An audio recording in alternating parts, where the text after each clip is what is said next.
So all you gotta do is just bring it, so keep that bring on, help container in the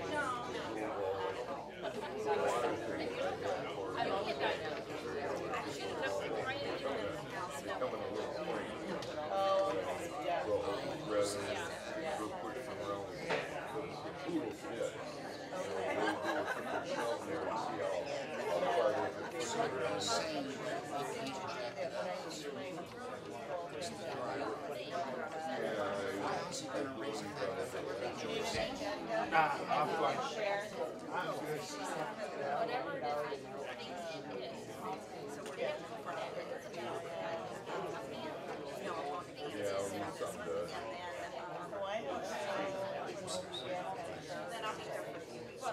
I'm not going other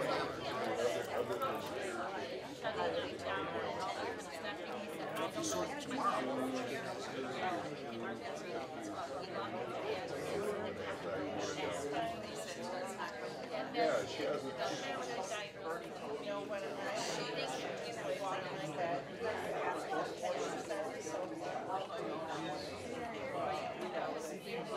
Yeah, she hasn't, I'm going outside the garage, or down in the park and do something when she's been with me before.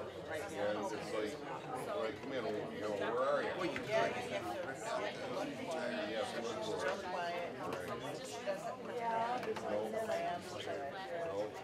They have agenda? They were there, and Mike was getting them all. She was ready to go. That door, and said, "Open the door, Mom."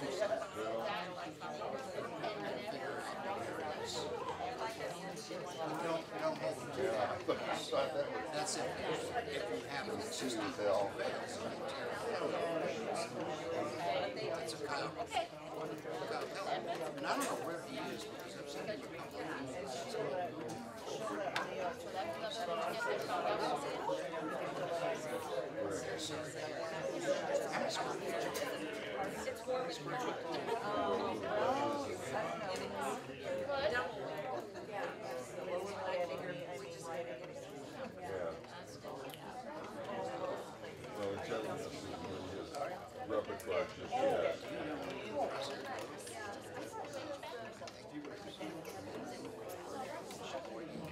He'll get the concept. He's not even 2 years old. Another year he'll understand a little bit more.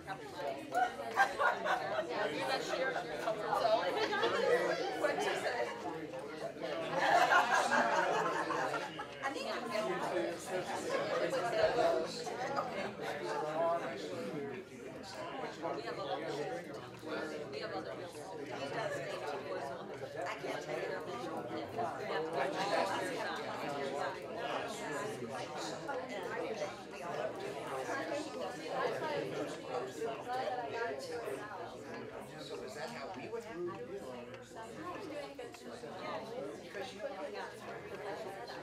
Good.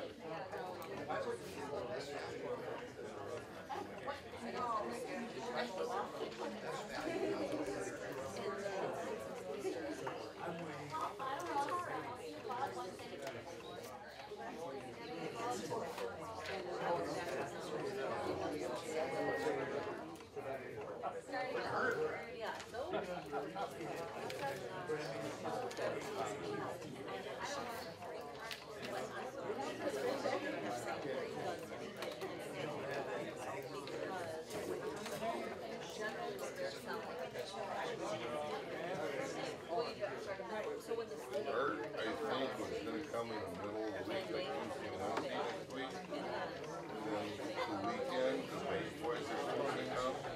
But I got it under Facebook, that messenger thing, that little squirrely thing. John Carlson said that he's in cabin number 2 at the landings on, Wednesday through Saturday this week. Good evening. Let's start the meeting. Ask for the pledge. Oops.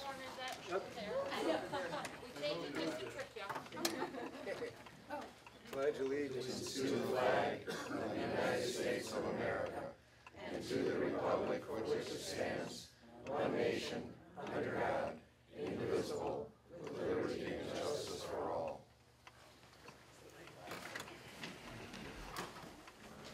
Roll call? Kramer? Here. Webb here, Ridley? Here. Bozovic? Here. Vance? Here. Minutes? Any chance to read them through real quick? Take a second, please.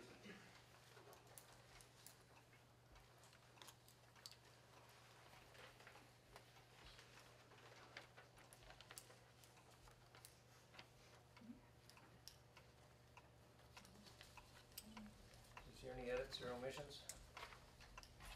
Okay, we'll dispense the minutes as written. The agenda. I have a couple of things to put on the agenda, if you don't mind. We're adding a library report, number 9. And number 15, agenda deadline. We'll discuss that. Any other additions to the agenda? Motion to adopt the agenda as written. I'll make that motion. That motion, is there support? Support. Janet, all in favor? Aye. Okay. Public comment on agenda items only. Is there public comment?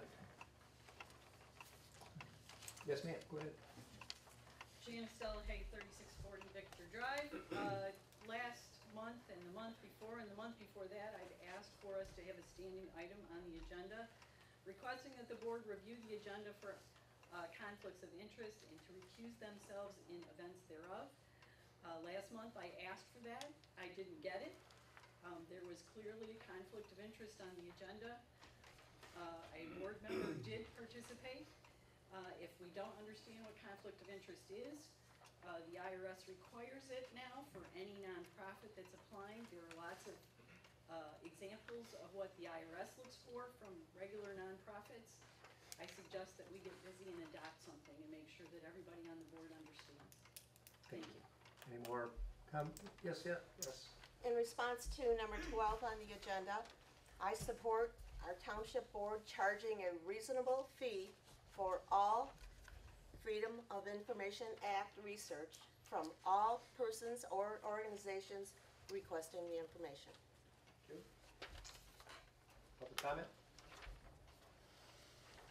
Oh, yes, sir, go ahead. John, 1386 Wabi, in a relationship to the FOIA request, if there's a law in the books to charge, no reason not to charge.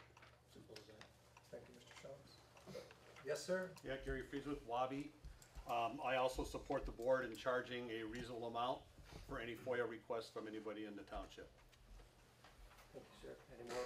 Oh, yes, ma'am? Oh, I'm sorry, I saw the white hair, Mike, I'm sorry.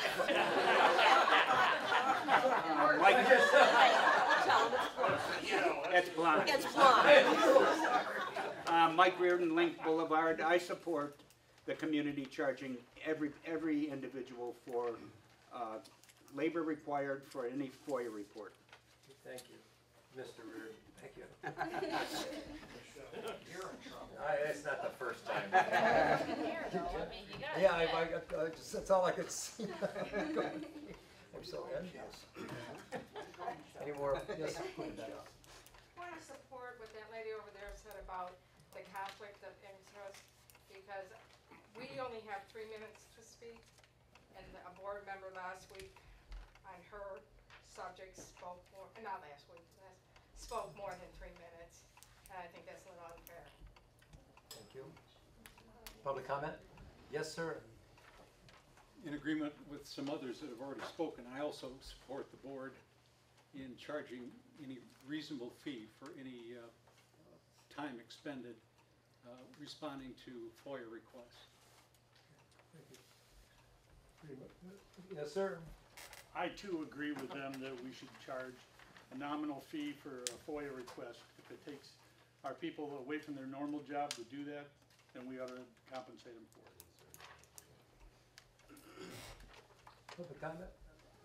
Sorry, Janet. Yeah, so if you're the Wait clerk a of minute, Janet, just a Yeah. moment. You've had your public comment. Okay, so I Yeah. can, is there a limit on how many? Yes, you just come to the, well once. Thank you.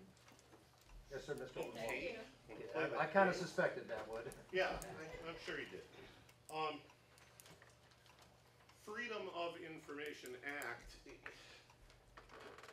the public is not the one making an issue of this, the board is. Who defines reasonable? Who defines nominal?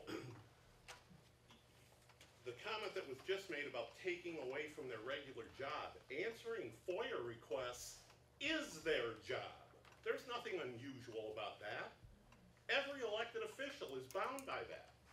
So unless we're responding to some fringe group from out of the township, and I know that that's happened, I freely and, acknowledge that has happened, and it may happen again, for all we know, we don't have any control over that. But when a member of the township, a township resident asks for something, when the media asks for something, we should be looking for ways to accommodate them, not stand in their way. Thank you. Public comment? We allowed to respond to that? Public comment is closed, okay. Correspondence. And, we did,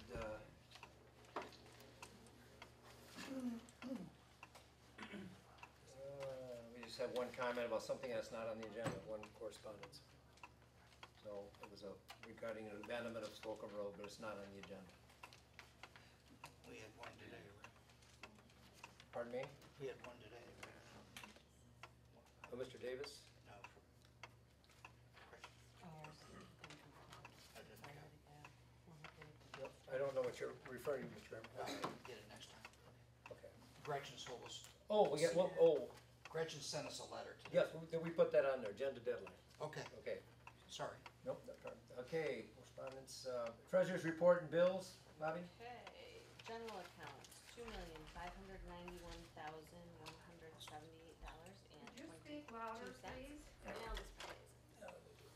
How's that? That's better.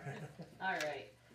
General accounts, $2,591,178.22. Tax accounts, $350,407.19. And tax deadline is coming next Tuesday, so it's getting busy. Thank you. And then we need to pay the bills. Oh, motion to pay the bills? What bills? Did we get a copy of the bills? We get a copy of the bills? Can't approve of it if we don't. No, Okay. they are. No bills? No No bills. bills. No bills? No, motion to approve the treasurer's report. I'll make that motion. Okay, is there support? I'll support that. All in favor? Aye. Opposed? Okay. Police report. I want you to keep Gordon Temple and his family in your prayers. Severe, real serious medical issues in his family, and he's gonna be missing some time, so please, positive thoughts and your prayers. Appreciate it. Reports, DDA, I can tell you that we are narrowing down some of the things we have to fix, that is lights. We're waiting on a bid from the electric company that company that put the lights up. They're gonna add a few more lights. We are waiting on, we're writing an RFP to hook up some of the services on the east side of the road, so that we're working on setting out an RFP so that we can do underground services and get rid of another dozen poles that are on the east side of the road. It will look a lot better, and then as soon as we get, probably this month, we hope to connect with Bella Concrete, who originally did our concrete work.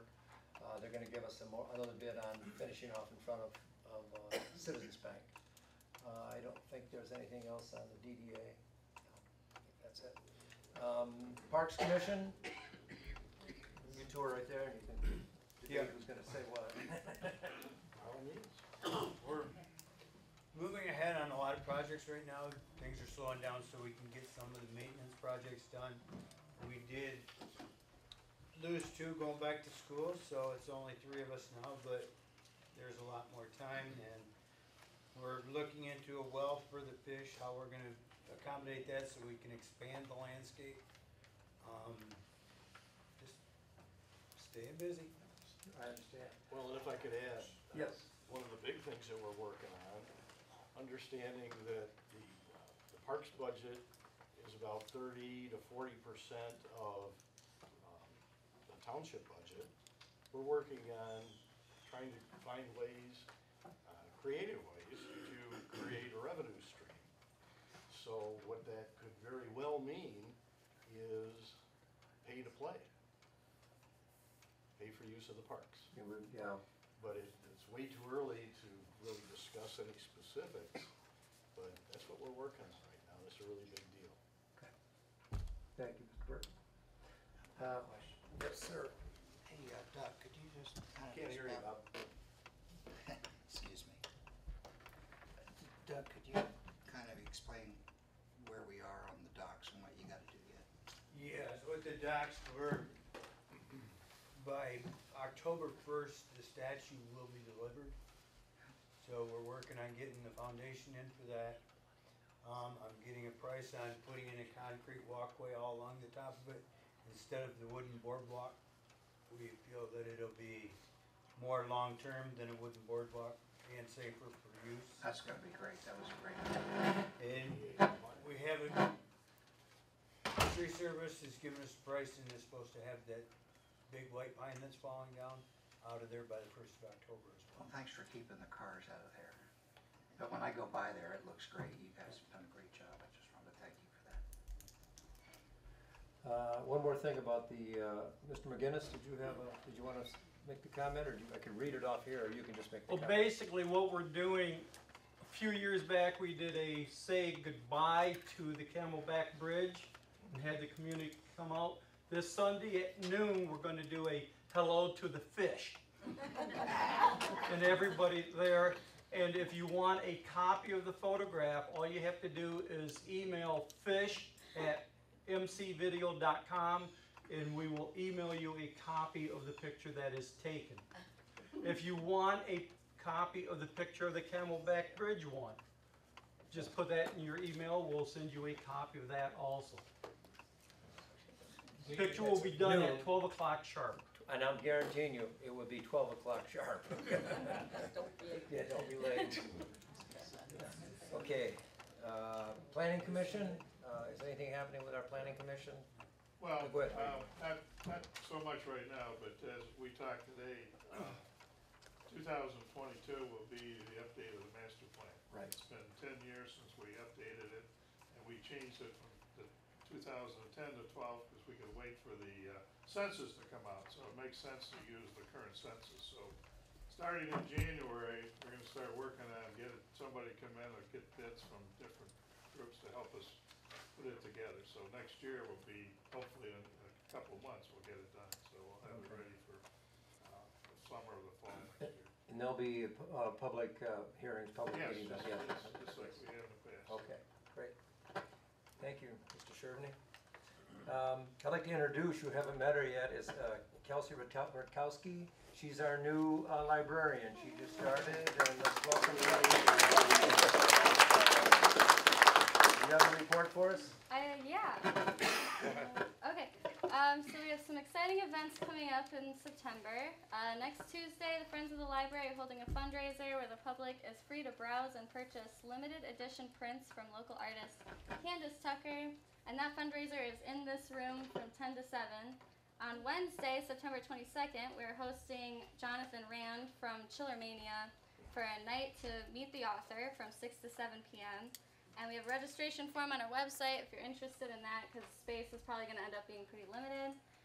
We also had a very successful night at Inland Lake School's Meet the Teacher event earlier last month. And following that, we're now going to be on September 28th from 6 to 7 p.m. We're having Books for Bulldogs, where there will be a fun craft available at 6 p.m. and then Principal Jennifer Peralt from the Inland Lakes Elementary School will read a story to the kids at 6:30. So just make sure to keep an eye on our website, on our Facebook, and our Instagram for more stuff coming this winter. So, yeah. What's Instagram? I don't even know how to answer that. I'm just kidding you. You got a bunch of people in here going, Breaker 19. Kelsey, welcome to town and welcome to you. Pleased to have you. Thank you. And then I Dave, think you have David's something got some. you want to add to the library? Yeah, right now, Kelsey is our part-time library director. She's completing her master's degree in library science. She'll be a full-time library director in January. So, also I want to say we've completed our lighting renovation in the library. Public is welcome to come and take a look. We stand by our pledge to join the other tenants in this building to complete the common lighting renovation whenever that's done. But we think that we're pleased with the outcome, and we think that it offers an option to save some money, and but we'll pay our third share depending on how the other two tenants vote. Thank you. Thank you, sir. Okay, and so reports, Mr. Kramer, sewer report? In addition to what I posted online and what I've already sent to the trustees, 2 items came up today from the USDA. But before I go there, I want to thank Mr. Ridley for having the foresight to hire our auditor to provide the data for our financial tab for phase 1, and we'll also be able to use it for phase 2. USDA was concerned about our budget for the sewer fund because we have 2 line items, one that says sewer assessment and another one that says interest, but they're all special assessment revenue anyway, and he's never seen anything like that, and he wants them put together because he believes that when it goes forward, it's going to be easier to explain. I've talked to Don about it. I consulted with the auditor. I sent his opinions to you, Mike, and to our clerk, and asked if we could make that change. We do not have to change the accounting system, only the budget. So I can do that for you because I have the base document that Don shared with me before. And then, of course, we have to have a conflict of interest policy in line with the federal requirements. And I believe you authorize it, or we're gonna have to authorize it. I'll have to look. I mean, we're gonna have to have the lawyer Oh, prepare. right, Yeah. Didn't we approve that? Yeah, I put previously? that down there, authorization. I don't know if we approved it, but I've got the, Like we did. yes, it's right there, certification and disclosure letter. Right, that's only that we were in the process of doing one. I think, Now we actually have to have our lawyer prepare it, and I sent you the right, minimum USDA requirements, because we can't go forward with phase 2. Or if we get an award for phase 1, we can't even accept that without this policy.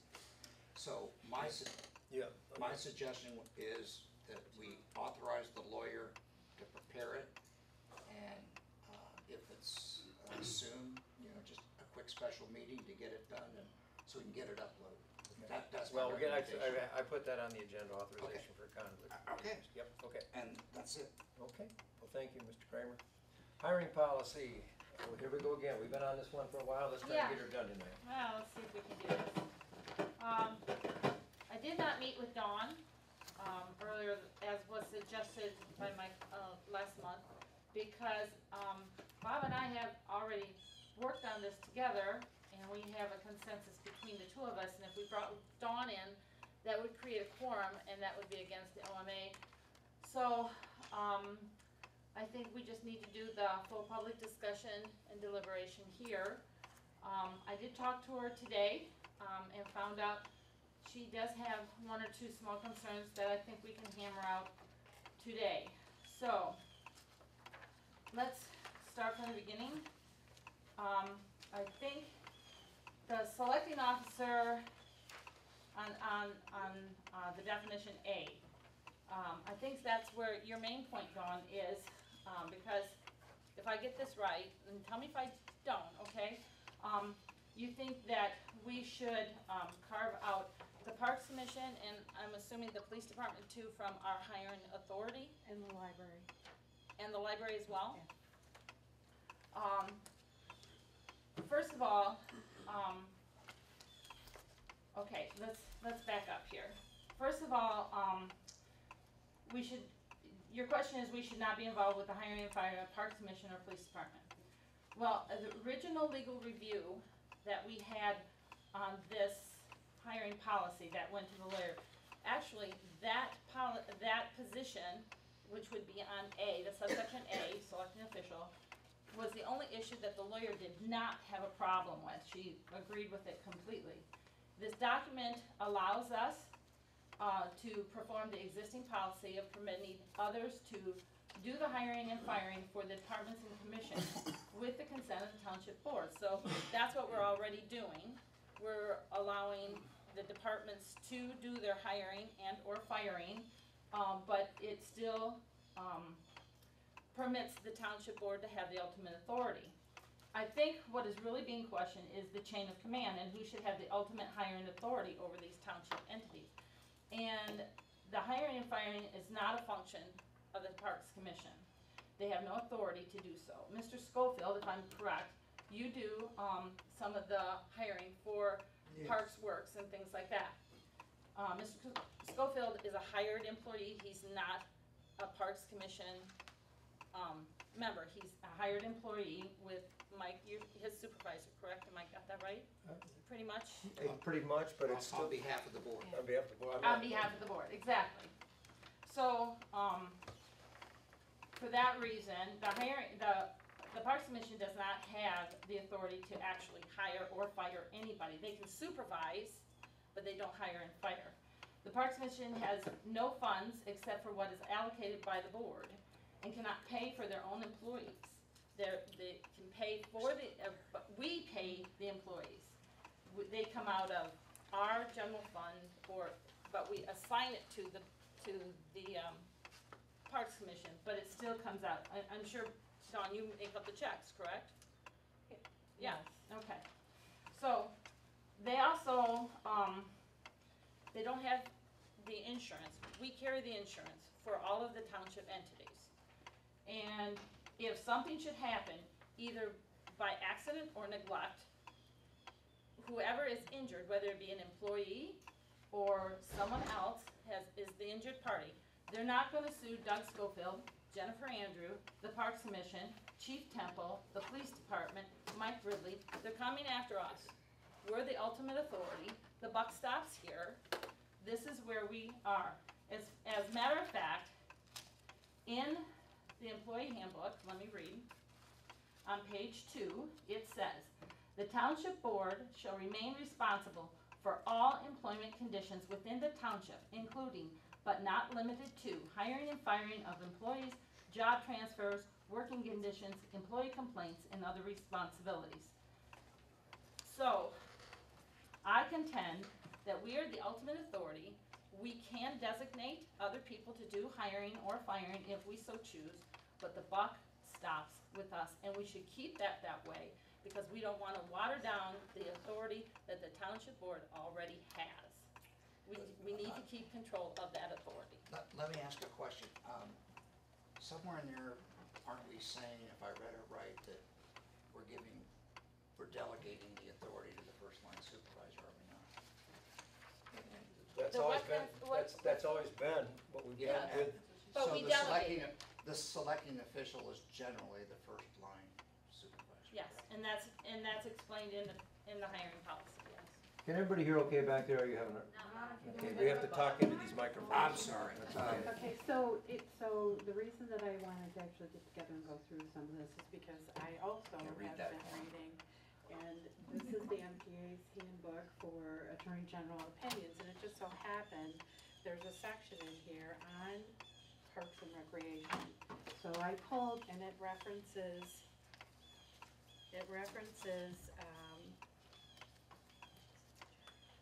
opinion number 5670, which is in your packet that I gave you.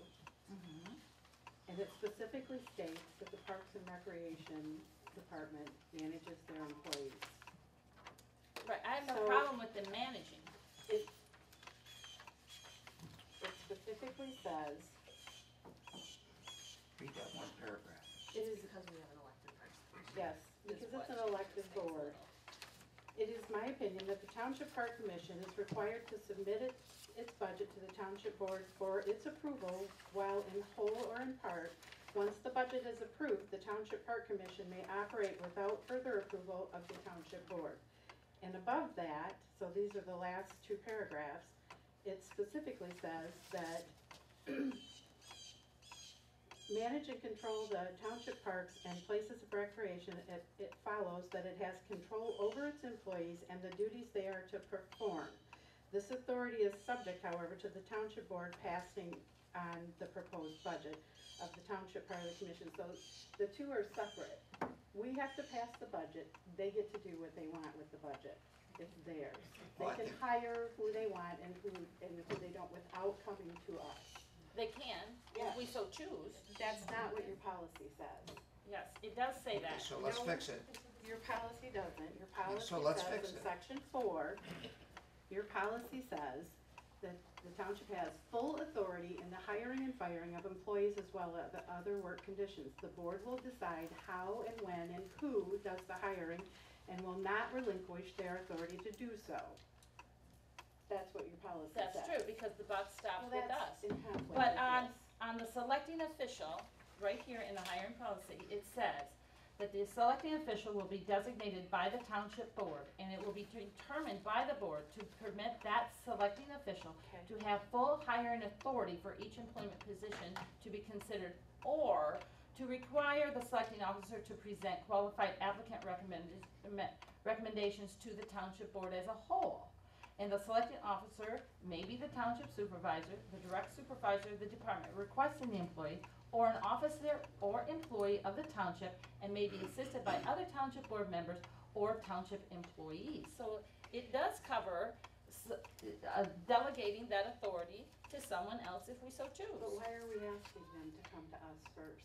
That's an unnecessary. We don't have to ask them to come to us first. It doesn't say You're that we. telling them they have, that we're gonna We do can that. delegate, which we already have, to Mr. Schofield to do the hiring for the Parks Commission, and they don't have to come and ask us every single time they do the employee. It doesn't say that he has to come here for, we can just say, Doug, you do the hiring for the parks, and we're cool with that. And that's all we gotta say. So we already do that, and that's Right. in words, so why this? Cause we Why already what? do it all in words, everything that we're doing. Right, Yeah. right. Yeah. What we're saying is that we don't have a specific hiring policy.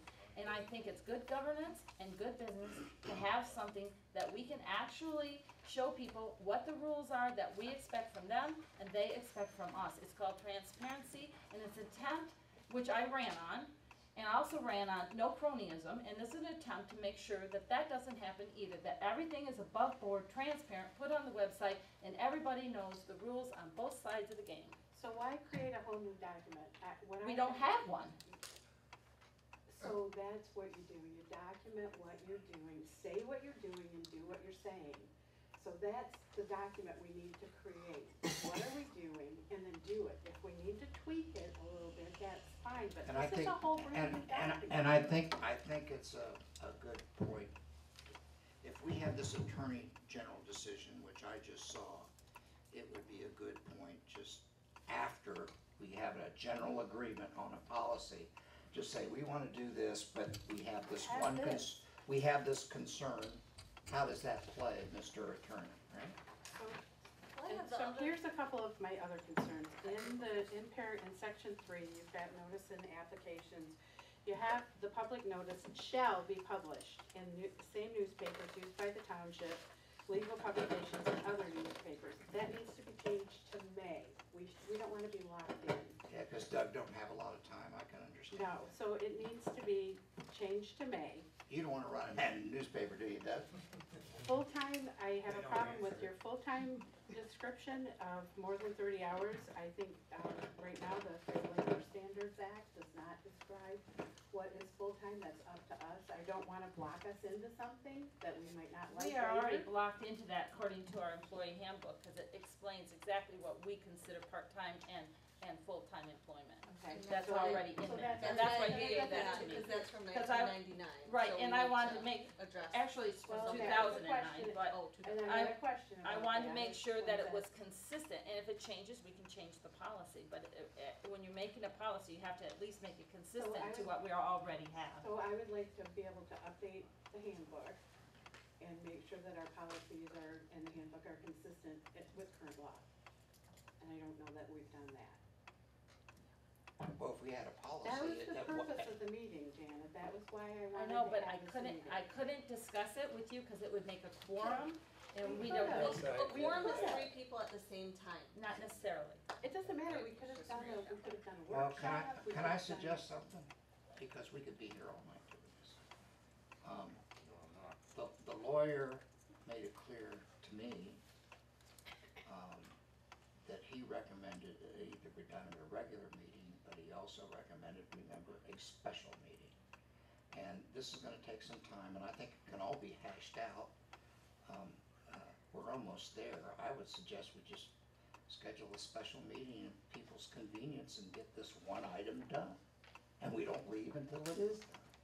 I agree, and that's what I was actually hoping for when we left the last. And that gives her time. more time, Janet, to These are questions that I have. Yeah. I don't wanna have something that's. stand by. We agree that there's questions.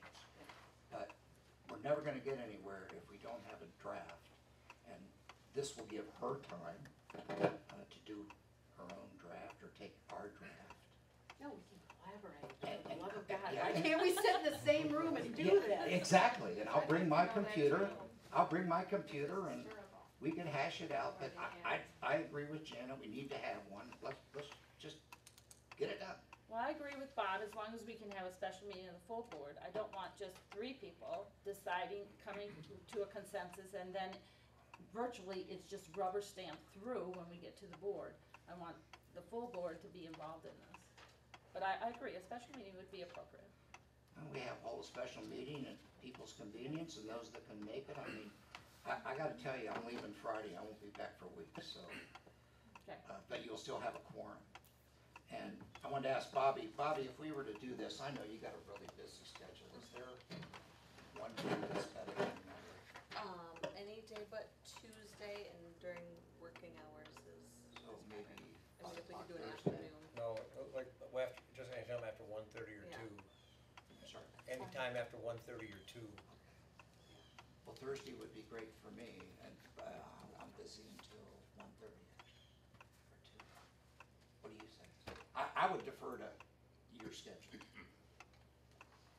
I'm just some old retired guy, I can Yeah, show up you're gonna be anytime. gone next week. Can we go, this is the end of tax season until next Tuesday.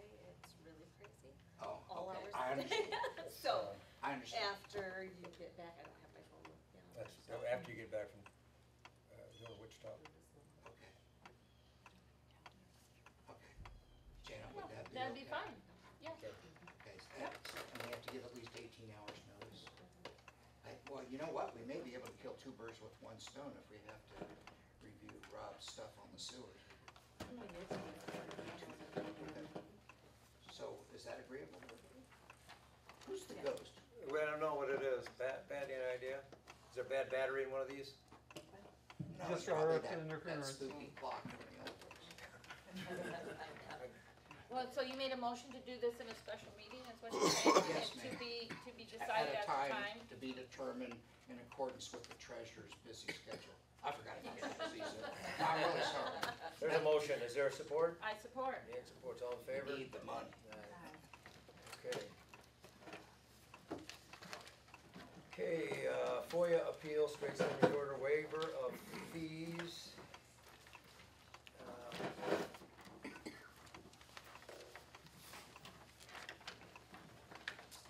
Letters of, this is from the straight standing order from Scott. I just have a presentation. Oh, you wanna go ahead? Yeah, Okay, go ahead. let's do that. Go ahead. I think it's probably a little more straightforward. Hit that button on the, when you get up there, Scott. Thank you. Easier to follow along if you got the papers. Scorecard.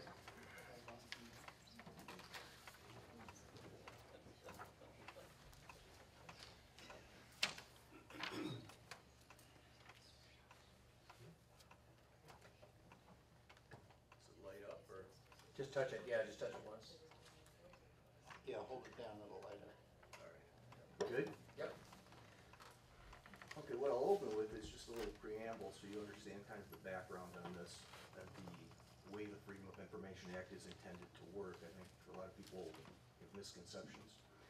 This is quoting from the Freedom of Information Act, which is kind of the core.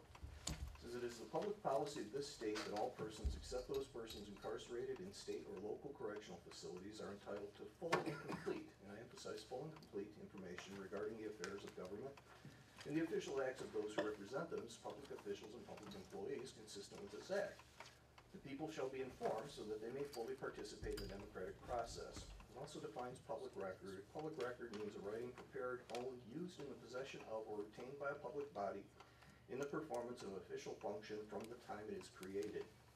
The preambles to Tuscarora Township FOIA procedures and guidelines are somewhat similar to that. It says it is the policy of Tuscarora Township that all persons, except those incarcerated consistent with the Michigan Freedom of Information Act, are entitled to full and complete information regarding the affairs of government, the official acts of those who represent them as public officials and employees. The people shall be informed so that they may fully participate in the democratic process. This is an excerpt from the minutes of the April 15th Sewer Committee meeting. It says, "Bob, along with the rest of the committee members, reiterated their 100% commitment to transparency of the process to all members of the public. He explained the sewer expansion is a citizen-driven project, and after the information is gathered and the cost determined, petitions will be sent out to every property owner, allowing each owner to vote yea or nay. That is how the final determination of the project will be made. The citizens of the proposed district will decide, not the committee or the board." I would argue that in order for them to decide, well, they need all the information.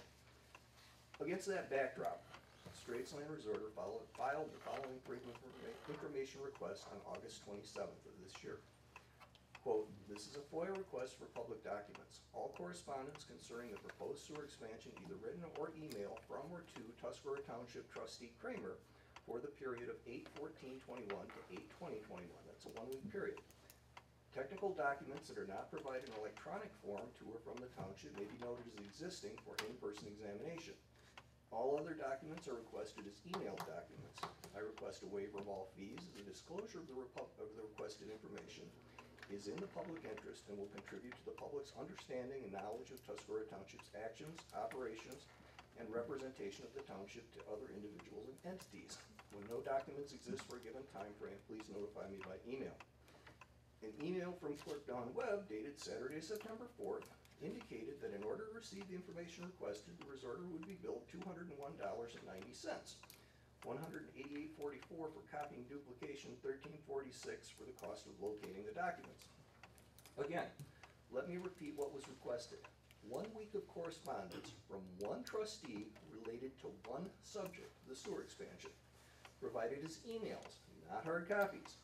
In fact, the request noted that if there were technical documents unavailable in electronic form, rather than sending to us, let us know and we would arrange to come down and read them. There's no way that should equate to 7 hours of copying time and a $201 charge. Either put the emails to and from Bob in a folder at the time they're written or received, or run a search at the end of the week, copy the emails and forward them. It should take a matter of a few minutes, not 7 hours. Court rulings, specifically Talmadge versus Sheboygan Area Schools in 1990, have made clear that public bodies are required to, quote, "utilize the most economical means available for providing copies." To give you some background on the Michigan FOIA Act and the exemption that allows charges for public records, initially when FOIA Act was adopted in 1976, that exemption did not exist.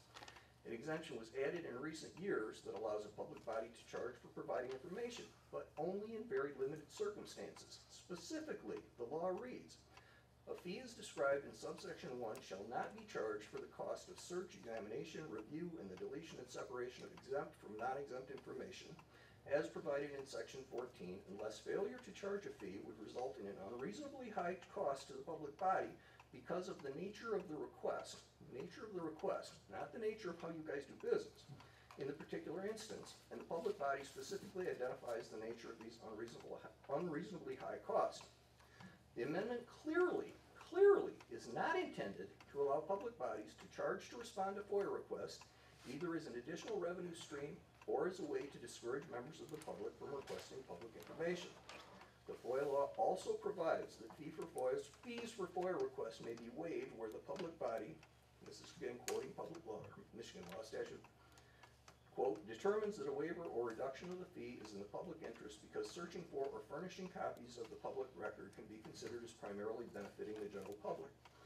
In this instance, what we're talking about is a multi-million-dollar sewer expansion, one which you've repeatedly stated you want to be the result of a completely transparent process. This is a circumstance where providing complete information to the public is of benefit not only to the general public, but to you as a board. This is the third time I've addressed this board on this matter. I've also sent 2 letters. No action has been taken to the board to date. This is a formal appeal and board action is required. I've attempted to be professional and courteous to resolve this matter without becoming adversarial because that's my preferred path of resolution. However, if that doesn't work out, then I have no choice but to go a different direction. The board has repeatedly said they're in favor of transparency. Voting on the appeal gives you a chance to act on that, one way or the other. Thank you.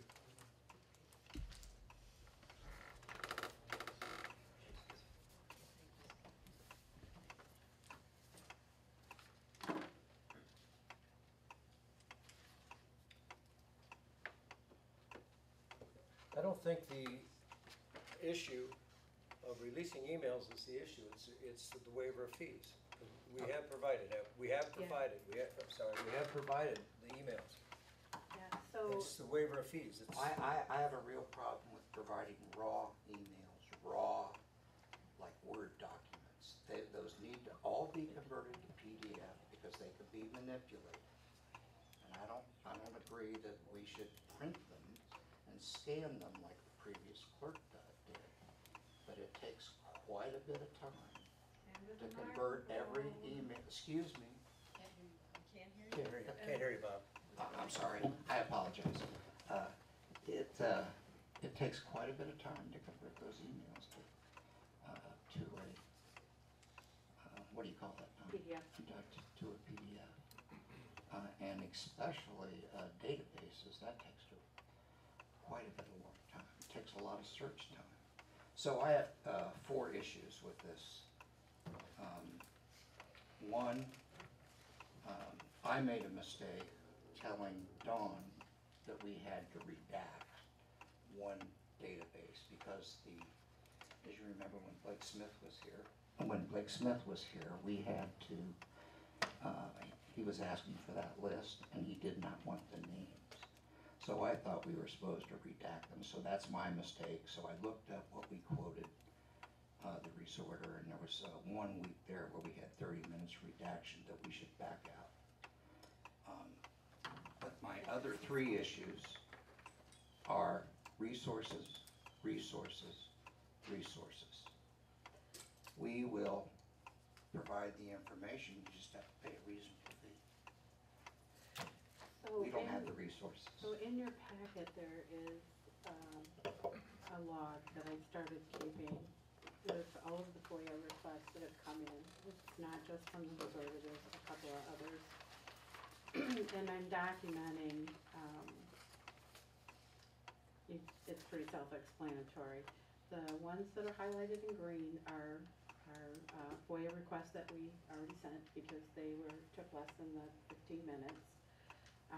We are using the MTA's cost form to develop our costs, which I think is fair and very well done. And I give a copy to whoever makes the request of the cost form, so everybody has that. They can understand, if they have questions, they can ask. But it's pretty straightforward.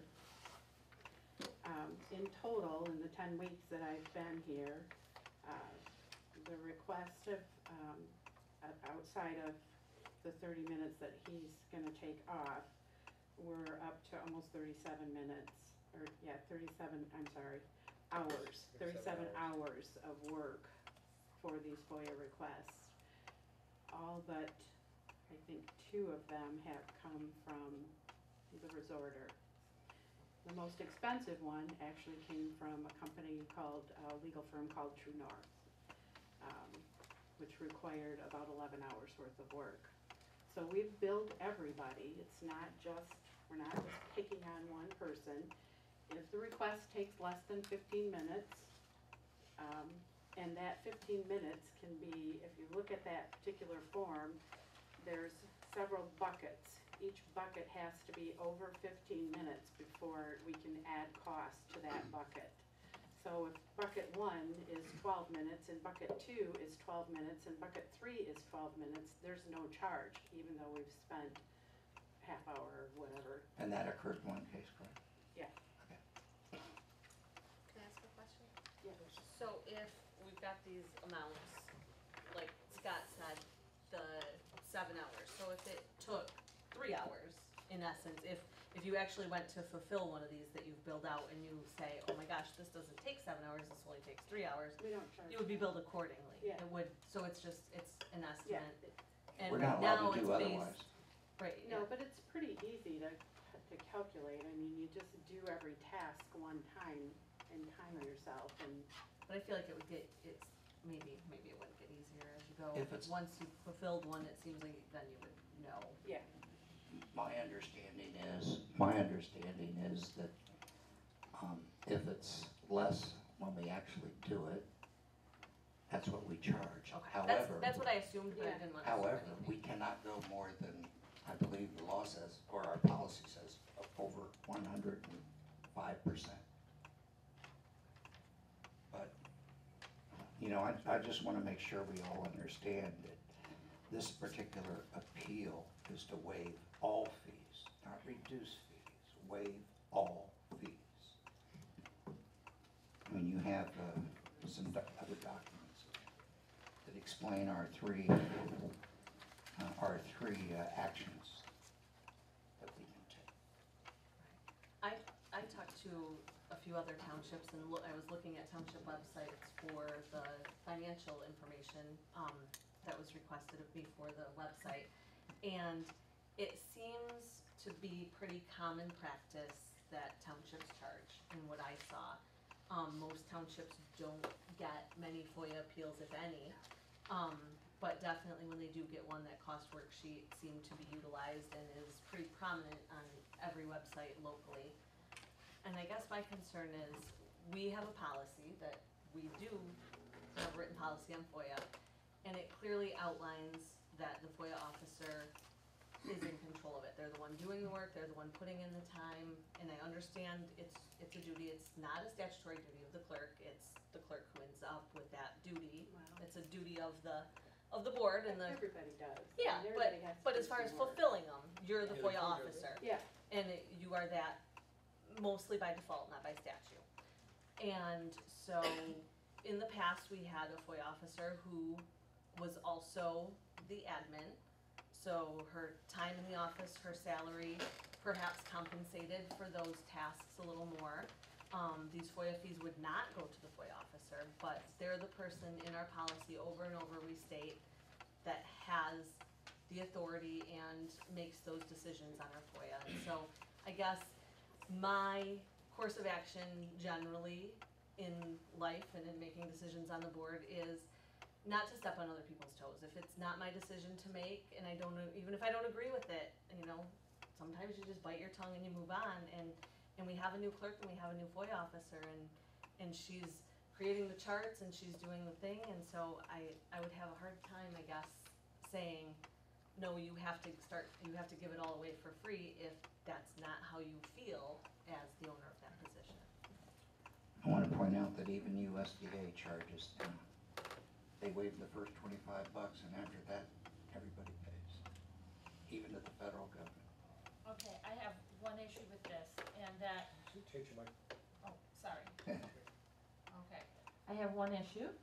I have, sent in FOIA requests before I was on the board, and I was never charged. If I was charged, she told me ahead of time, I could come in, look at the documents myself at no cost, okay? And that's pretty much how most people understand the FOIA laws. There's also a waiver in there that the clerk is allowed to waiver the fees in the interest of public information, public interest. And I think the sewer project is an example of a very good public interest situation where we could consider a waiver of this because of the fact that we are trying to be transparent. Right now, and I am the secretary of the subcommittee, so I'm speaking from experience here. We try to put out minutes, information, notices, whatever we can to make sure that the people understand the situation in the sewer project. That's fine and dandy, but that is coming from the township's point of view. There's also another point of view that maybe things are different from behind the scenes. And the only way that anybody's gonna know what's going on between emails or discussions or anything like that, documentation, is to ask for those documents and look at them and publish them, because there's one view and then there's the other view. And it doesn't mean they conflict, that just means that we need to be watched just like any other entity, and the press, that is their job, is to watch government and to make sure things are being reported accurately. I have no problem in waiving these fees to show that we are being forthcoming, we are being accurate, and we are being truthful. And I think in this case, especially when we're talking about millions of dollars that's going to be spent by the people of this township if this project goes through, I think they need to know the whole story.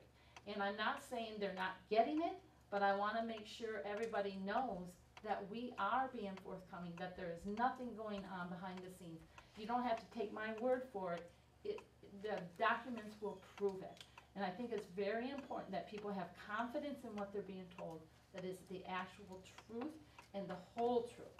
And I think that would go farther in helping with public sentiment on this project than anything else. We've got nothing to hide. Let's show it. Let's not discourage it. Let's not charge for it. It's in the best public interest of this community to make sure they get the whole story, and I'm 100% for that transparency. I, can appreciate your sentiment there, but it's, that you wanna be forthcoming and all this stuff, but it's her and sometimes me and sometimes Bobby that have to do the work. And What about me? And Bob. Bob does more work. Yeah, that's true, but we all do the work, and Well, I do my share too. I mean, I'm putting out minutes and documentation, and I'm trying to be. I'm talking about the FOIA, Yes. Again, and having gone through a couple of years of receiving a lot of FOIAs, it is time consuming, it's extremely time consuming, and you wanna make sure you get it right, that you don't miss, I mean, that you can go through, the whole thing, and it's meticulous. It isn't like, oh, here's one, you go back a month and you look at every, I counted today where I was gonna try and, I told Don I wanted to make a list of all our correspondence, I had 500 emails the last month, 1 month, and it's too much to get your mind wrapped around. I know that they're all, I mean, a lot of them from Bob, from you, from Blake Smith, from USDA, it could be from Aaron. A lot from Aaron. I'm just telling you that in the past, and I'm not trying to keep it from the straight line resorter. This is just the policy. I don't think that, and I guess I kind of resent when we're saying, oh, we're not being transparent, or we're not trying hard enough to be transparent. I really feel we are. Well, I never said we weren't being transparent. I just want to make sure everybody realizes we are being 100% transparent. So we have nothing to hide, so let's show them. Let's show them. But we are, I mean, that's just it, we are. Well, show me the resources, please. But this is. But resources aside, I mean, that, it's important, but putting that aside for a second, election integrity, which is the very first most expensive FOIA that we've had since I've been here, is no less important than the sewer subcommittee meetings, because that's what we're talking about. You guys have meetings twice a month, public meetings that can be attended. Any questions can be asked and answered at those meetings, and should be. I said before, when I first started looking at this, 2 things happened. One was I posted on the MTA's website on the clerk's page. I wanted to know, is this normal? And the answer is no, it's not. Most townships are not getting this kind of activity for FOIAs. And the second question I had was, stop sending emails, Bob, because you're making a lot of work. But that's not fair to the people. That's not fair to the people that want them.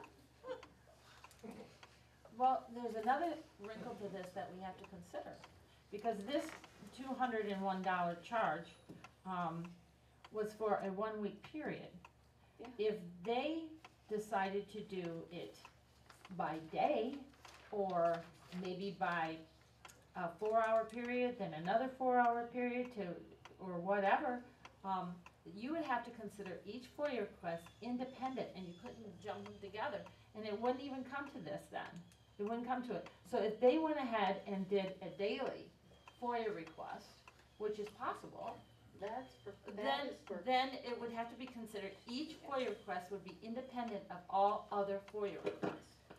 So the dates are listed on there. That's for 1 week's worth of FOIAs, that charges, and it's because we had a lot of activity that week. And we had, a lot of that, Janet, was a whole bunch of databases that we had. Speak up, Bob, I can't hear you. I'm so sorry, I'm so sorry. I gotta turn my if I turn my hearing aids down, I'll speak louder. My wife always says, take your hearing aids off if you wanna scream.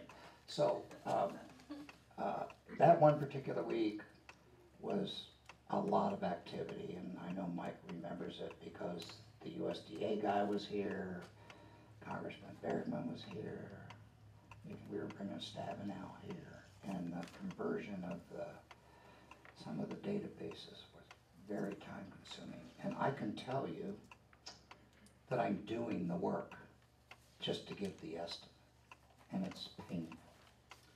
Now, Dawn has taught me how to, like, I should have thought of this on my own, but Dawn has taught me to figure out, well, when I have to convert one to PDF, that's gonna take, I think we figured 25 seconds. Just a cycle time. 25 to 30 seconds, you know, so now it's getting easier for me to give an estimate. There will be times, like probably this week, that it'll be extensive because of the questions from Mr. Smith and the review we're conducting with the engineer. So it just depends on the week or the day. I mean, that 1 week we turned them right over because we only had, what, three? Two? Yeah, 3. Would you like me to offer any kind of rebuttal? You know, I would like your input, Scott. Okay, this is what we have, a couple of things. Can you Please speak come up? up here, come on up to the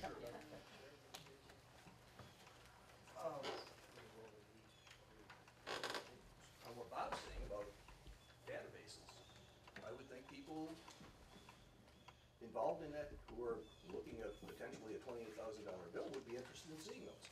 I assume they're electronic. Send them to them. It's that easy. You know, Well, it's not that easy, but go ahead. well, it should be. You just said, right now it's taking, what, 25 seconds? 25 seconds? No, not for a database, for an email. Oh, okay, whatever. 25 seconds All would those, cover a lot of all those emails. spreadsheets have to be. This is, I converted. think, what begs the question. When you're looking at a 1-week period, what all is going on that is creating a 7-hour project with Dawn? The other things with Dawn, as I've said, we've got Dropbox, we've got email, all that stuff. Forward it to us, whatever you gotta do. CC it, it's just not that hard. He gives it to me, I scan it, I just read it. You have to review it. I'm just reading it, because Okay. I'm not, we've already had 2 spills. We've already You've had had 2 two what? spills. I'm gonna call them spills. One was Mike's social security number was given out in error, and another one was a database that was sent out with everyone's birthdates, names, address, birthdates. I have Those not are requested spills. any of those things. No, you haven't, but that's what I'm telling you. That's why I won't send anything out without reviewing it. It takes me 60 seconds to review a couple of emails. That's all I'm doing. So the work is his. Okay, he's saying it's taken 7 hours, it's taken, you know, I mean, you're trying to bill me for 7 hours for a 1-week project. For a 1 week away, I don't think this is a full-time job for him. So it doesn't make sense. I mean, you cannot, to use a metaphor, what I'm saying is you can do this in the most convenient way possible. It can be done efficiently in a matter of minutes. It should not take long. Even if you want to read things, go ahead, read them. I don't care. But you cannot pad it and make it work either because you don't know how Oh, or I you're trying to object to pad that. the I didn't numbers. pad anything, Scott. Well, I did the, Stop, I stop, physically hey, did hold the on, work. just settle, This is settle what down. I'm saying. I You have to physically do did it, the work. and that's what I quoted from the Tolman case. You have to do it in the most efficient way possible. And whether, this is happening here or not, you can't carry water to the cows in the Dixie cup and go, this takes forever. I'm saying, use a bucket or get a hose. One or the other. It's just not, it just shouldn't be that hard. If indeed you are 100% committed to transparency, you would do that. You would do that. If I were in your shoes and I was 100%, and I am committed to 100% transparency, I would do that. I would do that. I would not make a big job out of it. And, we're willing, if it's paper things that you have, I can come down and review them. We can do that. That's one of the steps. We tried, and this is the thing, we have tried to be reasonable about this. We had, when we dealt with Sue was good, and Sue and I bumped heads on occasion, but Sue was always very professional in providing this stuff. She was very good with that. We did have it, well, and you have a problem there too. According to your policy, it says the administrative officer is your FOIA person. You don't have one right now, technically. I mean, you divided that. So you're kind of not in harmony with that. And I understand you're in a transition period, and I don't want to make a big fuss about that. But what I'm saying, we have tried to be reasonable. With Sue, she said it's easier if I just do it once a month. Okay, fine. We did that. End of month, she just sent it out to us. She apparently was able to compile the information somehow. You didn't want to do that. You said that was too much. Okay, we'll do it week by week. It's not like we've been inflexible. We've tried to work with you people. If you people want our trust, the trust of the community, be transparent. I don't understand why you have a problem with paying for it, other people do not. So You're trying to charge $200 a shot for a asking week's for worth a lot of of work. information. And here again, I'm saying provide it in the most efficient way possible. So The reason you're so doing this that what is I asked because, Kathy. Just a moment. Go ahead, finish your thought. yeah, the reason you are trying to charge us that much is because you're doing it in an inefficient manner. Go ahead. You are Please. you are asking for everything. The FOIA, the intent of the FOIA is ask me for a document. If you want the USDA forms, ask me for those. We Don't don't say know give me all what your- documents are there. I'm still perplexed that it should take Bob 7 hours for a week's worth of stuff. Oh, I mean, can how do you really ask for explain something if that. you don't know it's there? That makes no sense. And as far as everything we're asking for, 1 week of material from the person you appointed as your sewer liaison for one topic. That's not like we're asking the world. Anything else? Thank you, Scott. So out of that 7 hours, 30 of it, 30 minutes of it was for redaction. No, No, that that was was the one you another just one? sent me. Okay. That you just sent me, you had. I But don't know, all 7 100 hours wasn't mine. No, I had You had some some time in there, of it. not very much though. Okay. It was 131 documents, I think. It's a long time to convert some of that to paper. Let me list what actions the township board may take.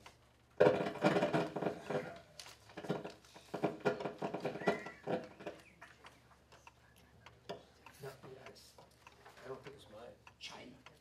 So, okay, FOIA and the township policy provide within 10 business days after receiving a written fee appeal or no more than a total of 20 business days, if the extension is taken as permitted under the act, the head of the public body must do one of the following. Waive the fee may be waived or reduced if the public body determines it is in the interest of the public because searching for or furnishing copies of the public record can be considered as primarily benefiting the general public. B, reduce the fee and issue a written determination indicating the specific basis under section 4 of the FOIA that supports the remaining fee amount and affirming that the statements in the determination are accurate and the reduced fee complies with the public body's publicly available procedures and guidelines in section 4 of the FOIA, the Freedom of Information Act. C, uphold the fee and issue a written determination indicating the specific basis under section 4 of the FOIA that supports the required fee amount and affirming that the statements in the determination are accurate and the fee complies with the public body's publicly available procedures and guidelines in section 4 of FOIA. The township's policy additionally provides that the board may quote, under unusual circumstances, issue a notice extending for not more than 10 business days the period during which the township board shall respond to the written appeal. The township board shall not issue more than one notice of extension for a particular appeal. Now, the appeals will go to the Sheboygan County Circuit Court. I'm just gonna, because it's in here, this is our attorneys, our general counsel's, his opinion. Appeal to the township board's decision must be filed within 180 days after the township's final determination to deny any cost appeal. So we have three options. We waive the fee, we reduce the fee, or we uphold the fee.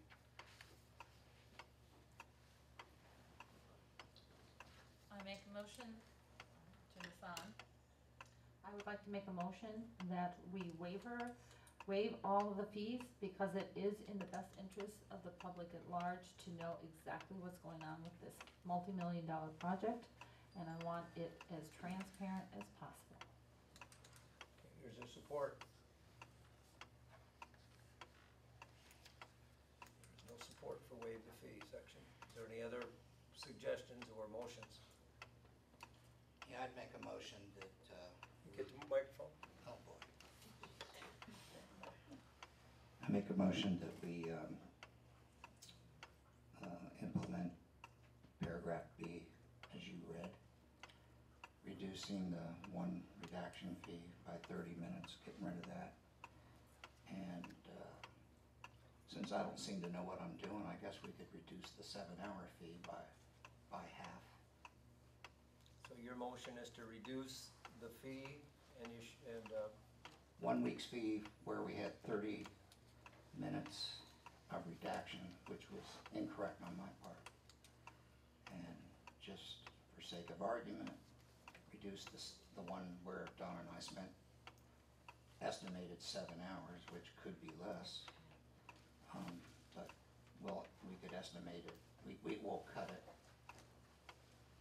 by 50%. 3.5 hours. Yep, is there support for that? And then Nope, proceed you're not with done. the, yeah, Okay, go ahead. and then proceed with the rest that's required that you read. Is there support for that? No? I'll support, No support? just the two, the 30 B. minutes, The 30, the 30 minutes and the 200, if he's willing to take. 50%? The 50%?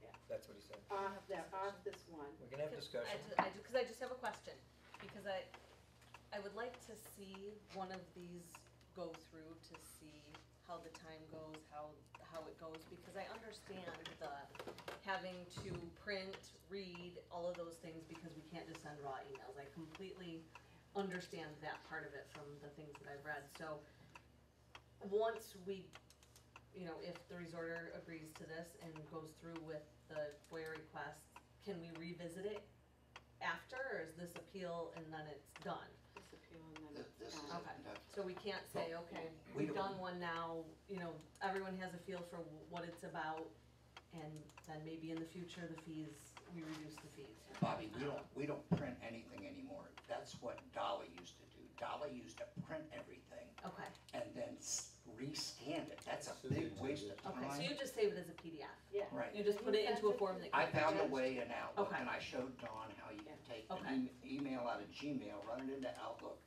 and convert it to PDF in 25 to 30 seconds. Okay. And that's per email. Okay. So when he's got 140 emails, that's where the time comes Okay. in. And it's gotta be put in a folder. And then he sends it to me, all I do is No, open that. I have to Well, bring it to, He'll have I to bring can't send me, it to but you. I just open I it have to up and physically scan bring to it on make a sure drive. There's not anything, We have any more discussion? no. So we have a motion that reducing the 30 minutes redaction and then 50% of the cost, and that was Bob's motion, and you supported it? The 50% of the cost only on the, 7 hours. yes, on the, it's labeled KSS, or KS008. That was submitted on 8/31, so that one. And that's the one that I have 201.90 is the total. KSC 008? Yep. At the bottom? Right at the bottom. That's the one that he's saying he can reduce the 7.5 hours in half. I'm not saying He's that, I'm not, just he's not suggesting reduced, yeah, he's gonna I'm not do, admitting basically, he's gonna do the that work. it's not gonna take me 7 hours or whatever I said it was. I'm just willing to, I'm just making that as a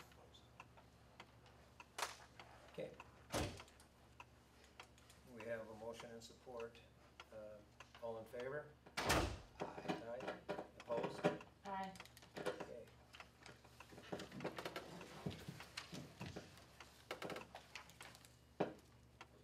Okay, blight request for circuit court authorization.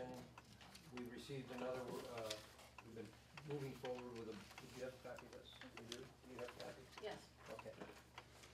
We've been moving forward with a blight in Northland Sports. So we are seeking further action, authorizing the township attorney to file a circuit court action seeking removal of the blight and reimbursement of attorney fees. Can we discuss this a little? Yeah, absolutely. We've had complaints on Northland Sports. Microphone, move your hand. I'm so sorry. Chris, you're just gonna have to come up here and hit me in the head. Yeah, I'm so Sit sorry. on your arm. Here, there you go. Now I'll talk loud. There's been complaints on Northland Sports since November of 2020. We have offered, I have personally offered, but we haven't been able to get a hold of the gentleman. If you need help, I'll get volunteers and I'll bring my grandson and my wife if she's willing, and we will help. And it just goes on, and I am very concerned about the rear from the river. There are 3 big, maybe 55-gallon drums back there. Gosh knows what's in there. That might be an environmental disaster waiting to happen. It's just a mess, and I just don't want to. We've levied some pretty stiff fines, and have we not, Mike? Yes. In the past few months, and we got to treat everybody the same, in my view. And we have an ordinance, and the chief worked really hard on the new ordinance, and I think he's just asking for it to be. I think he's just asking us to support him and enforce the ordinance and the laws on the books. So I don't think it's a tough decision.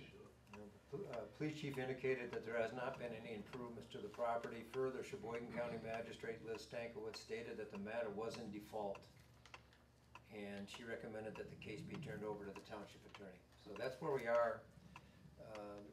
It doesn't give us any great pleasure to do stuff like this, but we've got to start moving forward with the blight. We get more complaints about microphones and the blight. Anyway, it needs to be addressed. We're finding it, and it's partially our fault as being lenient and trying to work with people, and you realize that for a lot of times people just they're waiting for you to be lenient, and things don't get done. Mike, in the township's defense, we had a very old blight ordinance that was outdated that had loopholes in it, and the chief worked hard on it and fixed it, and so did you. So now we have an ordinance that's enforceable, and we're enforcing it on everybody else. I just think we've got to enforce it even-handedly. I have a question. Sure. Has there been any response to the letters, anything from Mr. Jacob at all? No, I don't Has believe anybody so. even seen him? Is he in? That's a good Is he in the question. area? Is he in good health? Is he? I asked the chief about that because I was concerned about it. Yeah.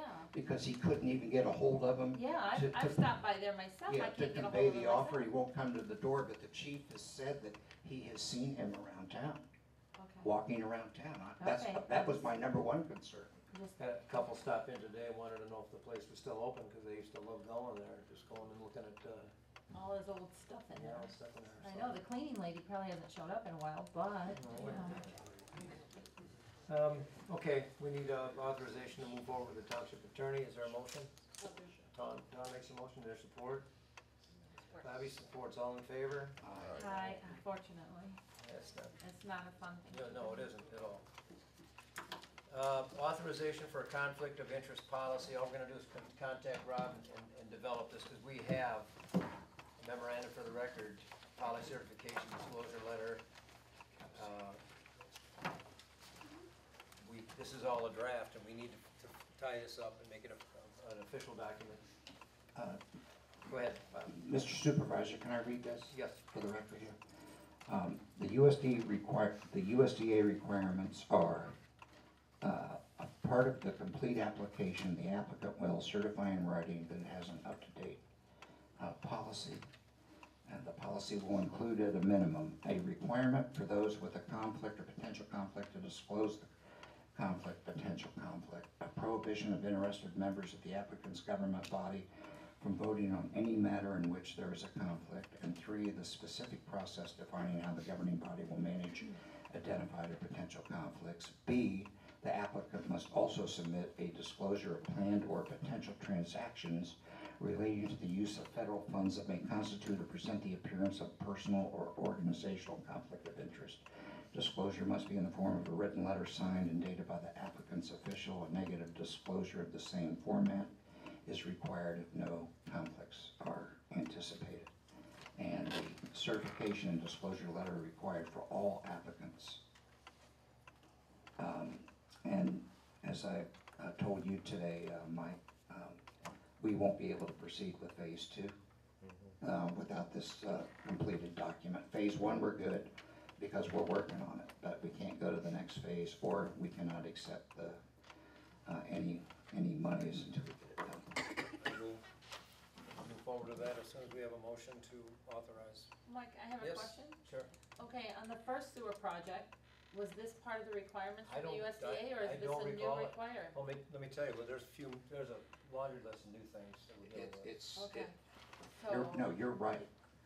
And I asked him about that, and he says, you know, over the last decade, it's More and more requirements are needed. Okay, so this is basically a new requirement since the last time we've gone through the sewer project. Yes, ma'am. That is what I was wondering. Even the bond counsel and Mr. Huth and our financial advisor have to file disclosures and sign affidavits. It's Quite intense. extensive, yeah. Well, I'm all in favor of having a conflict of interest policy anyway. I think we should have a general one for the township board, so everything's disclosed up ahead of time. Well, that's what So, I think that's as good. That's what this is. It's This not is just- wonderful. It works right into your department, Jan, that you've been trying to push for, so I think it's a good thing. I make a motion that we do this. Okay, there's a motion by Jan, is there support? And Bob supports, all in favor? Aye. Okay, thank you. Let's start on that tomorrow. Good luck, Rob. Yeah, we added to our agenda, there was a request, just a moment. Thank you. I added to our agenda that, to the attention of the Tuscarora Board of Supervisors, to the interest of governance, quote, of, by, and for, quote, and the citizens of Tuscarora Township, and whereas an informed public has a right to know how and when decisions concerning them are being made, please consider the following. An agenda for the monthly township board meeting must be posted on the board's website and in the Spencer Resorter, as well as in the township office by the Thursday before the Tuesday meeting. 2, no item may be added later unless of an emergency nature, quote, inconvenience is not an emergency. 3, this is not a matter of courtesy, but a way to promote an informed board and allow public research so that thoughtful discussion comes to the table. And I request that this be placed on the agenda for discussion at the next regularly scheduled board meeting. And thank you, Gretchen, we'll discuss that. Gretchen Pierce gave me that, thank you. I'll tell you, personally, I feel like we're not, I know that the county, I think the planning commission and maybe the road commission does something along this line. I don't know if we can have something ready in 2.5 weeks after we have our meeting. Things in our township, it's not just the pace at which we're adding on to our workloads. It has a lot of the way in the nation which it appears to us. This, for example, I mean, being in a small community, I was given this just before the meeting, and we added it. This is the request, is don't add it. You see what I'm seeing, a little contradiction, but this is, I feel this is the nuance of a smaller community, that we can get things done as a community. I just don't think working 2.5 weeks and saying that that's it, we're not gonna add anything else, and here's the agenda. I just don't know if that's gonna work for us. I'd like it to at least be the day before, because Again, Tuesday's the only day that I'm not. Yep, oh, you're on.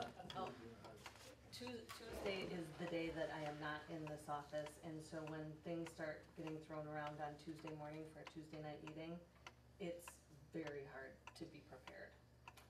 And I don't like that feeling. Well, I'll give you an example. We put it down to, for this meeting, there was going to be a land division request from Sheboygan County Road Commission. And we did not find out till today, that it was an illegal, so that changed the agenda. We took that off. It was an illegal split, so we couldn't address it. And at the same time, well, like I said, we added the agenda, and there's a few other things that we've added. And I don't know if they're emergencies, but I know that you know, we've had this, the community thing is that, you know, Sally would call me and have you addressed this yet?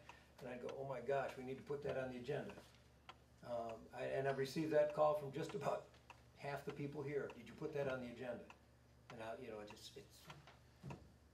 it gets by us, and especially right now without, you know, full-time admin, we're kind of doing a lot of this ourselves. I think the idea is great in theory. It's just like putting the checkbook online, just like putting the bills online. Well, you know what? I'm tired, and I'm doing that webpage for free, and I spend a lot of time on that webpage. It's a question of resources and sustainability. I've heard a lot of good ideas from the folks out here, and if we had the resources, I'd love to do them all of it. But we don't. We don't have a township manager. We don't have an admin assistant. We don't even have a staff. And in my letter to Mr. Smith, right, pointing this out to him and his supervisor, we are a small township. We have no staff. We are doing non-statutory duties. And I didn't go into what I really think you make, but I ought to talk about that. I talked about it Saturday morning.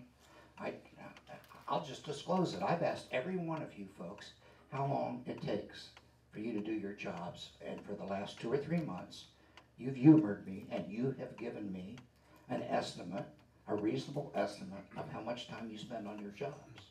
And the 3 of you, the treasurer, Mr. Ridley, and our new clerk, by my estimates, is making between $12 and $14.50 an hour. And I think that's a disgrace, an absolute disgrace. You can make more money working at McDonald's or Subway. That's my retirement plan. And I gotta tell you, it's not fair, and that's why we can't get, you know, that's why you got some old guy like me sitting in this position, because we can't get someone young enough that can support a family. So the long and the short of it is, folks, that the taxpayer of Tuscarora Township, in my opinion, as a fresh set of eyes, is getting one hell of a deal. And I would like to do exactly as she says. I'd like to do a whole lot more that we've discussed in the past, some of the ideas from Jan and others, but it's a question of resources and sustainability, and I don't think we're there yet.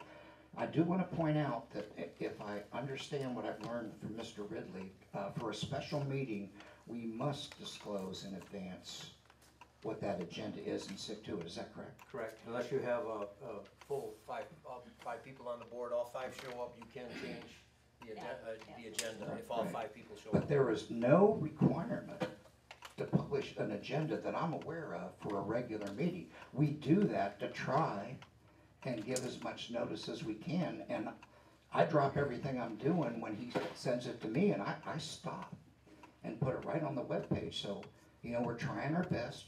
We're not there yet. We don't have the resources. We're going to work someday on getting the resources when things settle down. But it's just a question of sustainability. I really would like to put a lot of these financial documents on, but we don't have the resources to sustain it, because I'm just giving the board notice. I'm not going to do the webpage for you forever, even though I don't mind doing it, you know, but I just can't do it forever. And I'll give you a perfect example. I went back when I was learning the web page, And I went back a few years, and the webpage was really awesome, and so was the Facebook page. I'm doing that too, by the way. When Ms. McGinnis was, it was incredible. She left, it stopped because it wasn't sustainable. And God bless her, 4 years. 4 years she did this for us. I'm not gonna give you 4 years, but, you know, I'll keep it up at least till the end of the year, so. Long and the short of it, they're great ideas. Let's just get the resources and If we figure out had the how to sustain it. resources, Gretchen, I mean, it would be, right now, we just seem to be in a limbo, state of limbo right now, so, that's not an excuse, it's just, we're just trying to do, we're all trying to pick up where, the slack is, I guess, short of.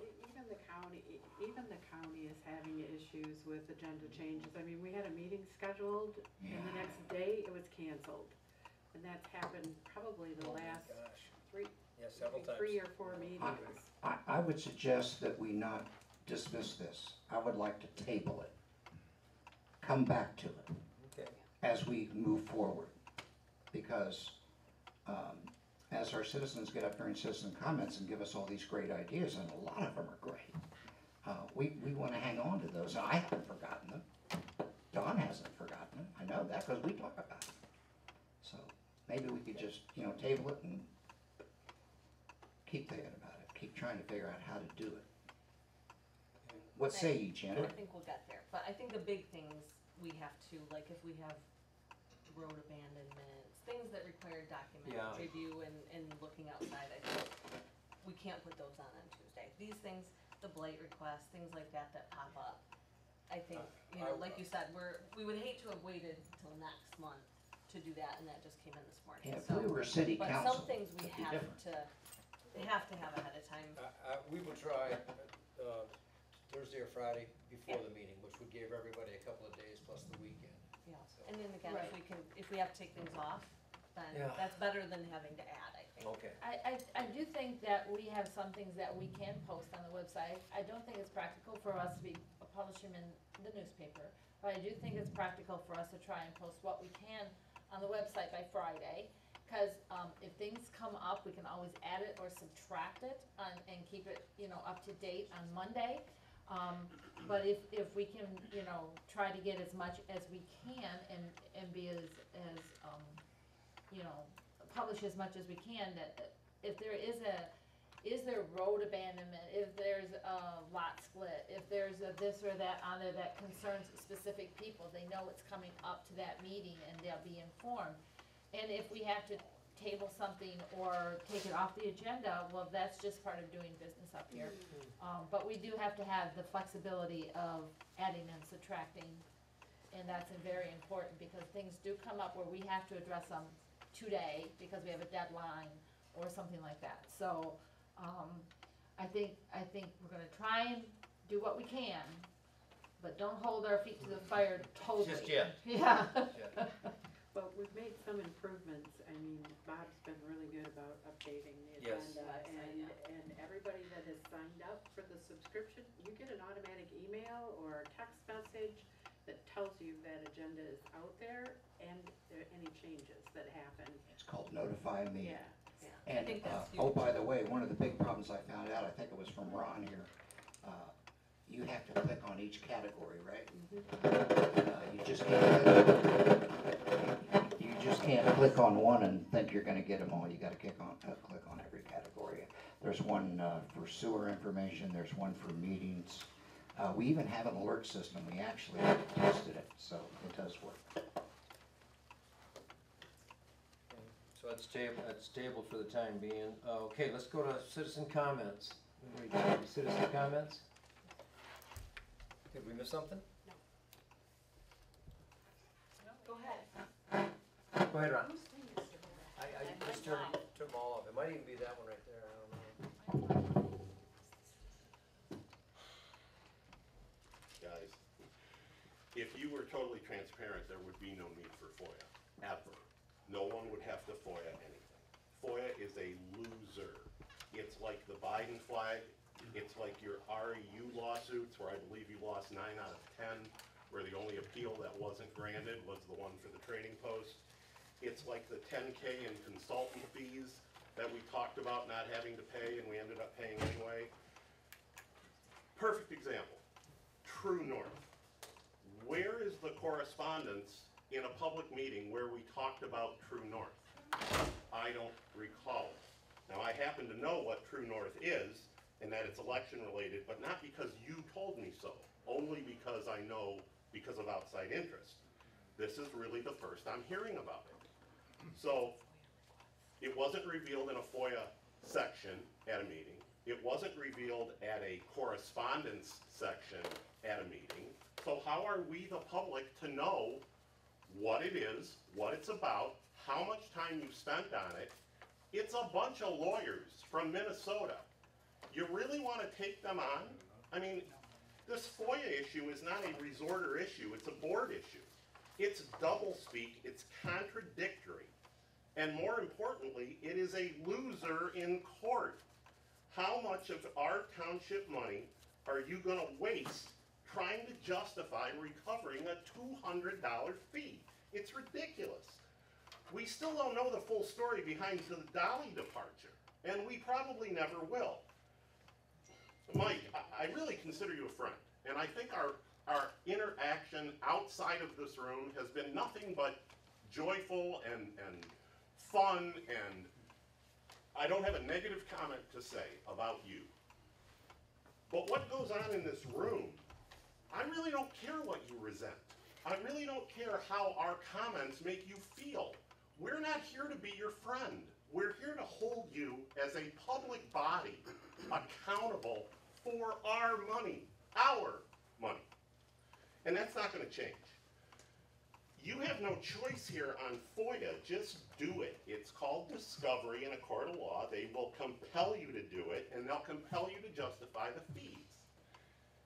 If the Michigan Press Association ever gets you in circuit court on this matter, you will lose, without a doubt. There's no question in my mind. They will make you justify how you come up with a $700 fee for 1 week's of email for one person for one topic. And you're not going to be able to do it. 700. I'm sorry, 700, thank you. You know, you talk about this JPEG conversion thing. No one's asking you to convert these documents. You're doing that. The law doesn't require it. The FOIA requester's not asking you to do it. You're doing it on your own. Why? Give us the raw data. You have the originals. If he modifies it or lies about it, you've got the originals. You know, you're making this far more complicated than it needs to be. Conflict of interest policy must be all-encompassing, not just related to sewers. So we're going to get it, not because we've repeatedly asked for it over the course of several years, not because you want to do it, but now because you must do it. So at least we'll get it. Thank you. Thank you. Public comment? Yes, Sally, go ahead. Hold on for a second, Mr. Director. Go ahead, Sally.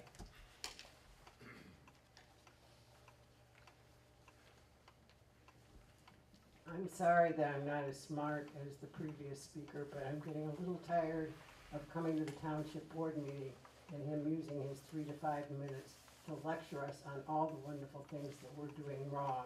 I think if he really feels that strongly, he needs to be quiet during the meetings, and when it comes to election time, he ought to run for office.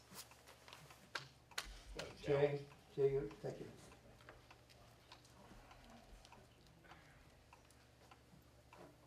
It was a couple months ago, my name's Jay, a couple months ago you guys approved the budget. And I think it was Mike, Dawn, and Bobby who approved the budget, and Bob and Janet did not. The budget was 20% over, so it really wasn't a budget, it wasn't a balanced budget, but you approved the budget in any case. In the discussion that ensued with the hiring policy, Don just said it's okay for the people that manage their subordinates to go ahead and meet the budget. How can you meet a budget that's 20% over? I thought Bobby said, don't worry about it. It's gonna come in under budget. Yeah, I remember you saying that. I didn't write it down, but I remember that. And yet you have the temerity to simply say, and ignore the fact that you all agreed on 20% over, and at the same time you're saying it's okay for the supervisors to basically meet the budget at 20% over. That doesn't reconcile with me. How can you say that? How can you do that? How can you act that way? And I disagree with the lady that spoke up earlier, just on the record, that we all have a right to offer our public opinion here, whether you like it or not. And it's not about you and your personalities or your person. You have a fiscal responsibility to us as elected officials. That's what we're concerned about. We'd love to have you as a friend outside of work, but this is work. Okay, thank you, Jay. Public comment? Go ahead.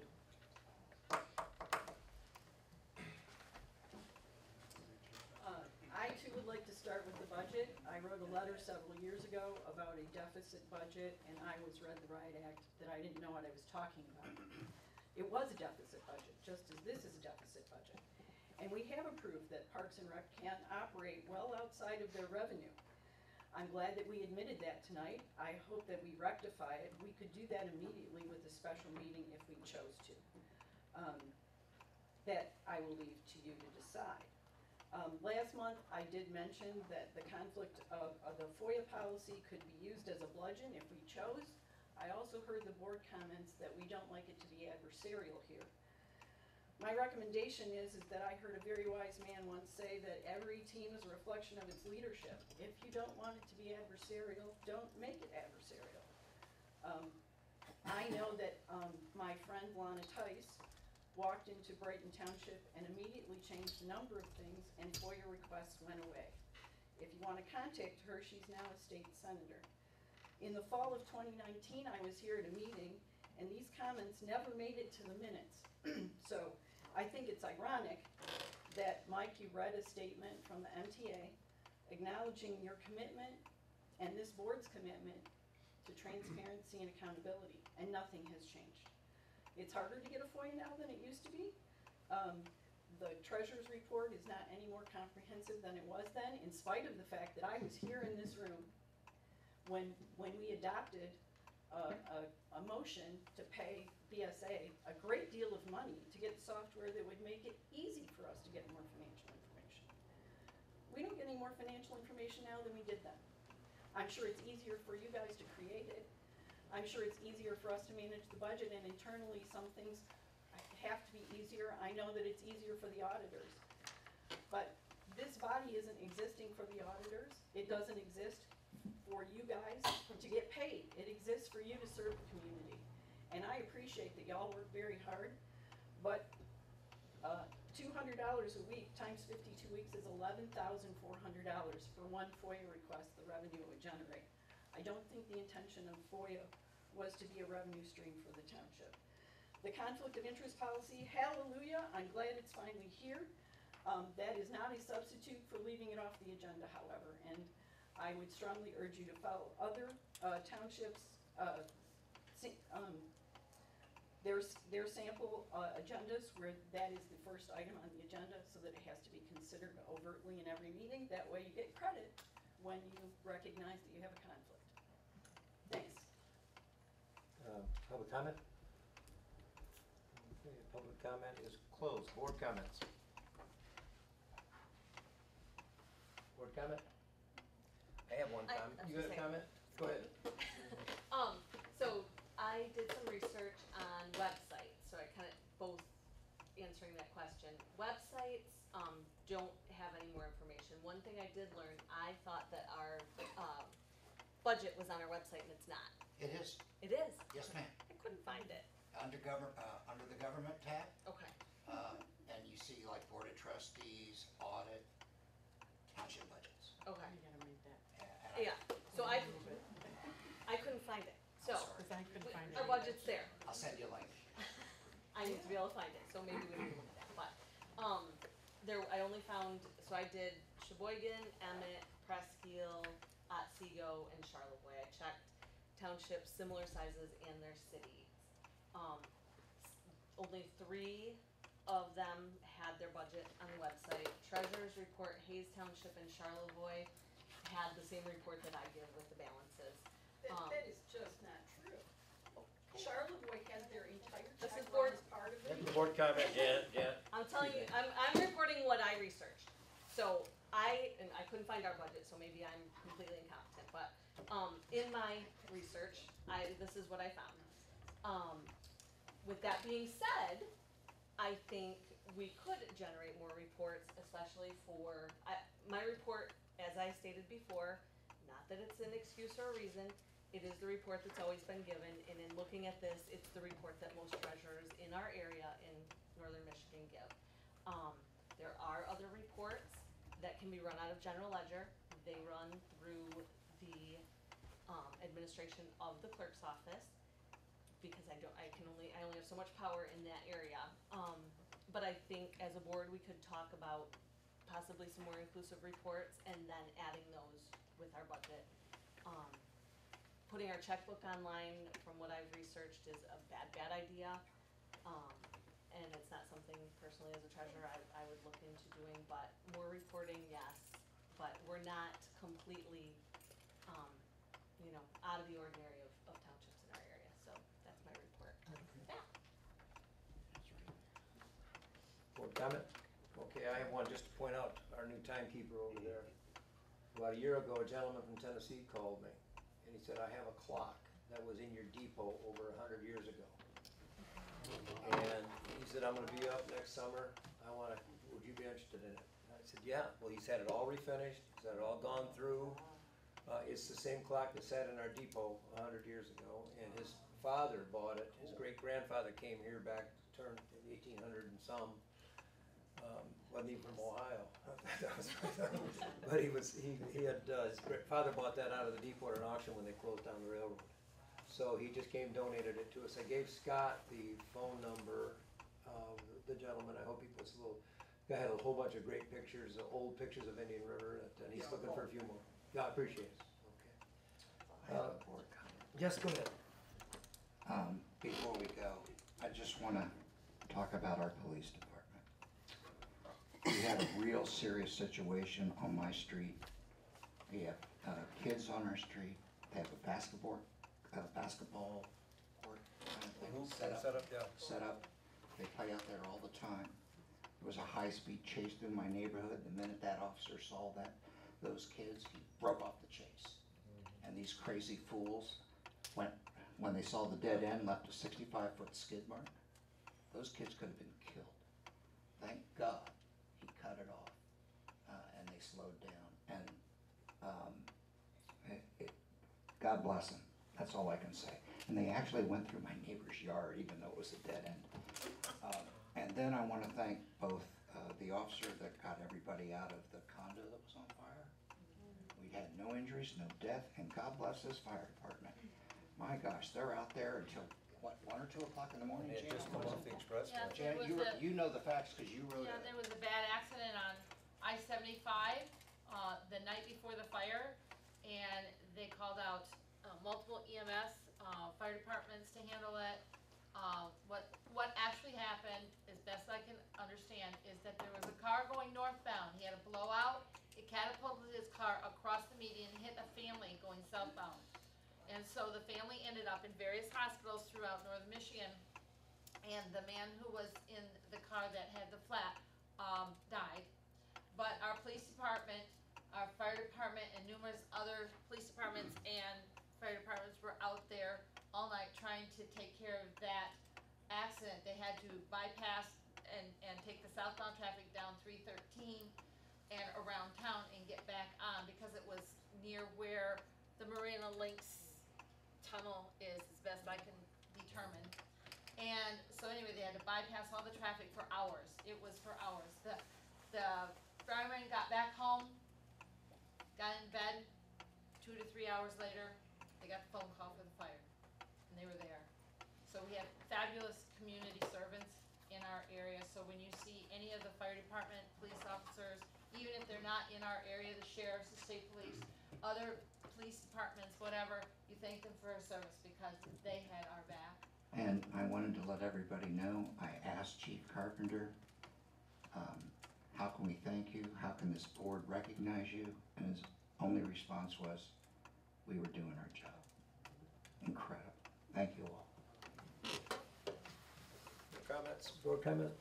Okay, is there a motion to adjourn? Motion to adjourn. Motion to adjourn, Dana. Thank you very much. Please travel safe and we will see you around town. Take care.